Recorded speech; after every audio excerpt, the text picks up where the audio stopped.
E não demore não sei quanto tempo, porque aí tudo é muito mais difícil de ser resolvido e sempre custa mais caro. Na área da saúde, a gente precisa de amostras e de diagnósticos rápidos para tomar uma decisão e para fazer modelos de previsão, para a gente se antecipar, para não esperar acontecer, né? E essa tomada de decisão, ela tem que ser integrada.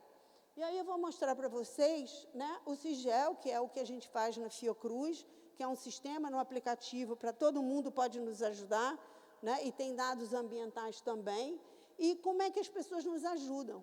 Na febre amarela, em 2016, a gente estava muito preocupado com os muriquis, né? Qual vai ser o impacto dos muriquis na febre amarela? A gente pediu, já escreveu um artigo pedindo para ser rediscutido o status de conservação do Alata clâmitas no sul, porque a gente sabe que esses bichos entraram num processo importante de né, número baixo de população, e quem nos dava essa informação? Eram os escaladores. Se os escaladores não fossem lá e não colocassem informação, a gente não teria capacidade de acompanhar essa população, esses grupos que estão ali no Parnaso, na Serra dos Órgãos, porque eles vivem lá pendurados naquelas montanhas. Então, olha como é que as pessoas podem ajudar, a sociedade, todo mundo é parte desse processo. O sistema oferece muitas coisas, dados abertos, mapeados, fale conosco, impactos ambientais, uma série de coisas, mas eu vou, né, isso aqui é uma das questões, né, aberto, clicou, vai ver o bicho, enfim, sugiro que vocês vejam isso, né? Quem manda os dados recebe de volta a validação taxonômica do seu registro, é uma maneira da gente, né, fazer essa troca de experiências. E essa experiência que a gente teve no Brasil, aqui, a partir de 2019, quando a febre amarela desce para o sul do Brasil, depois de passar por São Paulo, não ter vacina para todo mundo, aquela confusão que eu acho que, né, boa parte de vocês acompanharam, e com a ajuda de todo mundo, fazendo o quê? Registrando macaco morto e doente, porque eles morrem antes das pessoas. Nós fomos capazes de identificar as rotas do vírus, identificar a área vermelha, onde ele já existia, laranja, onde ele chegaria 2 a 4 meses, verde em 6 meses, e com isso foi possível vacinar todo mundo. Hoje nós temos 23 pessoas mortas de febre amarela no Brasil, 18 com recusa formal de vacina. Ninguém precisa mais morrer de febre amarela no Brasil se todo mundo ajudar a botar informação sobre o macaco morto ou doente.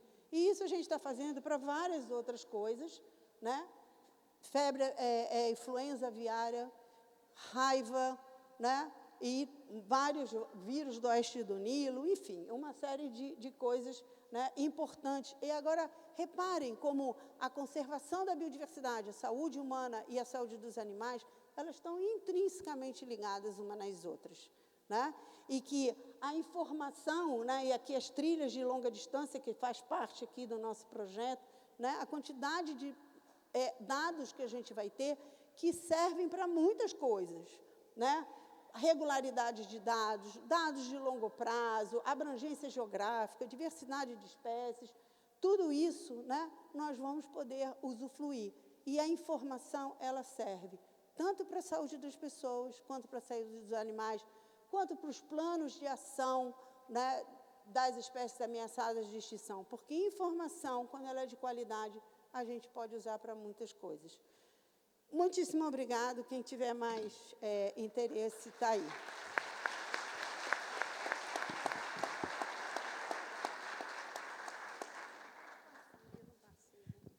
Obrigada, Márcia.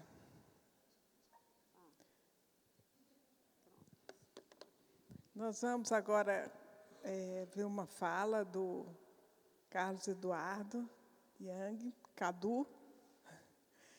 Ele vai falar um pouco de alguns instrumentos de valoração econômica, né, que é utilizado, da contribuição econômica das unidades de conservação, que são instrumentos que podem, de certa maneira, ser utilizados na trilha.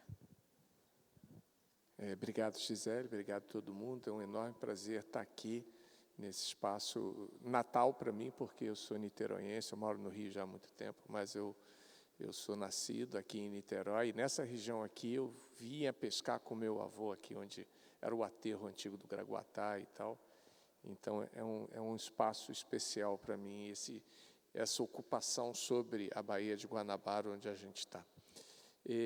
Diferentemente dos meus colegas, eu não fiz uma apresentação, porque quando a Gisele me pediu uma apresentação, realmente eu fiquei paralisado. Assim, eu não posso, eu não sei, eu não tenho, neste momento, material suficiente para me focar numa economia das trilhas.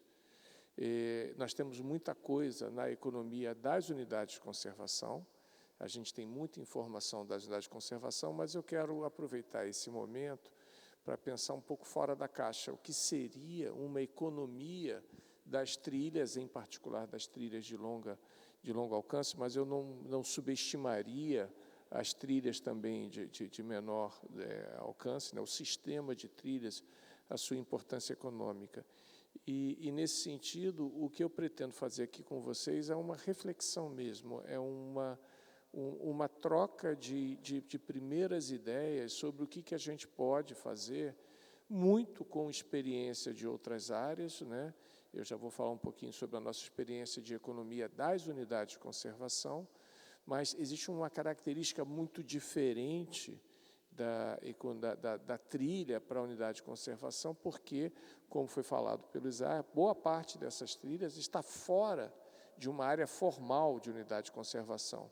E aqui fica apenas um parênteses, se eu estivesse lá no outro evento que está acontecendo lá dos gestores de UC, eu acho que foi um equívoco da legislação não ter colocado as áreas de reserva legal e APP junto do sistema do SNUC, porque, na prática, elas podem ser algo muito parecido, como foi colocado, né?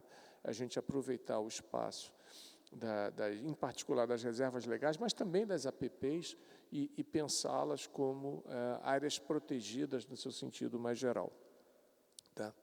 Mas, antes de começar a falar propriamente dito, eu queria dedicar essa minha fala hoje a um grande amigo que nós perdemos, um grande nome, Luiz André Barroso. Eu tive minha última experiência no Pantanal, nós tivemos Parque Nacional Chapada dos Guimarães, no encontro, fizemos o sistema Cia Mariana Chacororé, onde a gente pretende criar unidade de conservação, Encontro das Águas, Parque Nacional do Pantanal e algumas RPPNs ali no entorno, e por razões de saúde, ele 1 ano mais velho que eu, prematuramente. Então, o que a Márcia falou, antes de mais nada, antes de entrar na trilha, verifique se a sua própria saúde está bem. Por favor, check-up, infarto fulminante, pior coisa que tem é o primeiro infarto. Então, eu faço esse primeiro apelo, antes de entrar na trilha, por favor. Ele fez trilha com a gente, eu senti que ele estava ofegante, mas eu não via há tanto tempo, não ia falar isso. E saúde é extremamente importante. O que a gente aprendeu com a economia das unidades de conservação e que pode ser útil para pensar uma economia das trilhas? Tá? Em primeiro lugar, ter uma percepção de que elas são atividades econômicas positivas. Ao contrário dos meus colegas que são biólogos, que são agrônomos, que são engenheiros florestais, eu sou um economista. Então, eu sou treinado para observar o mundo com um olhar um pouco diferente de vocês. E o nosso olhar é um pouco estranho, porque a gente é treinado para observar as pessoas como elas são, e não como elas deveriam ser.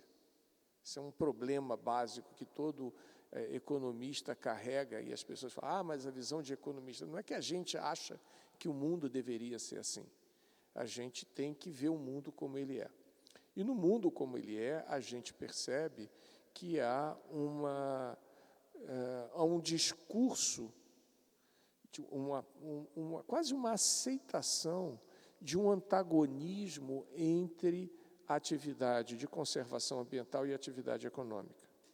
Tá? E isso parte de uma percepção muito nossa de que, não, a gente, como agente econômico, é perverso, mas a gente, como ser social, é bacana. Não é bem assim. Tá? A primeira coisa que eu chamo a atenção, e a gente aprendeu muito, eu estou aqui com meu amigo Gustavo Simas, que está desde o início da tarefa da gente fazer as estimativas da contribuição econômica das unidades de conservação, que é o nosso primeiro trabalho, depois no Quanto Vale o Verde, que foi o nosso segundo trabalho de 2018, todo esse material está disponível pela internet, só bota lá quanto vale o verde, ou contribuição econômica das unidades de conservação, material para download. A gente está conversando aí com o Vinícius Pacheco, do WWF, para ver se a gente vai fazer uma terceira geração de estudos de importância econômica das unidades de conservação. Mas o que a gente aprendeu nisso? Que as unidades de conservação são polos de atividade econômica. E elas são polos de atividade econômica que têm uma característica inclusiva. Por quê? Em primeiro lugar, ao preservar um espaço, você preserva serviços ecossistêmicos que são importantes para a atividade econômica como um todo. Já foi colocado aqui a questão da polinização, acho que foi colocado também a questão da água, mas a gente pode pensar em outras coisas mais objetivas mesmo, inclusive um tema que é meio tabu, a gente discutir no movimento ambientalista, que é o extrativismo, inclusive extrativismo madeireiro, né? Gustavo ajudou com a gente a primeira metodologia nossa de cálculo de potencial de extração de madeira sustentável em floresta. É claro que isso exige perdas. E, voltando à minha visão de economista, toda atividade econômica, toda atividade humana, em última instância, produz impactos negativos. Márcia acabou de exemplificar. Mas não é porque eu tenho impacto negativo que eu vou optar pela inação. A inação é pior ainda. Tá? Então, quando a gente observa com um olhar relativamente técnico, neutro, a gente não consegue ser perfeitamente neutro, mas com o máximo de rigor que a gente consegue, a gente percebe que esses espaços são espaços geradores de atividade, geram emprego. Em primeiro lugar, para chegar num espaço, seja uma trilha, seja uma unidade de conservação, seja uma trilha dentro de uma unidade de conservação, é óbvio que é uma enorme interseção entre essas coisas, é um deslocamento, isso requer dinheiro, isso requer alguém que faça essa atividade. Usualmente, numa questão de mais longo prazo, requer uma hospedagem, requer uma alimentação. Eu quero trazer uma recordação, eu quero um artesanato.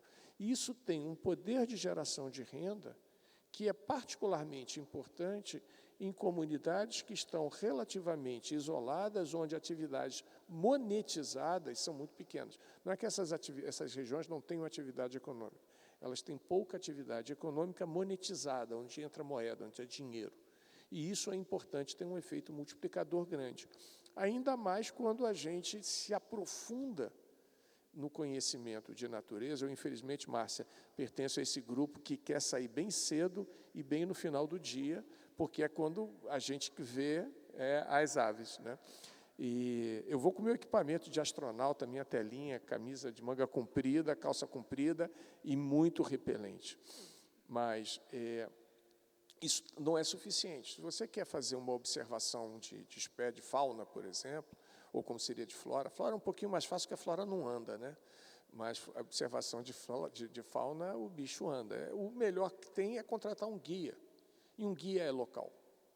Não há como você pode até trazer um guia de fora, ou que já tem uma grande experiência no campo, ou que ele vai complementar com um mateiro, e o mateiro é local, né? Então, tem diversas experiências que mostram, naquele caso clássico de Pompéu, lá em Minas Gerais, onde os dois meninos que começaram fotografando aves, transformou a cidade num polo de atração de observação de aves. Então, a gente tem um impacto muito grande de inclusão. Mas, como a Márcia colocou, é fundamental ter informação. Então, o primeiro passo para uma economia de trilhas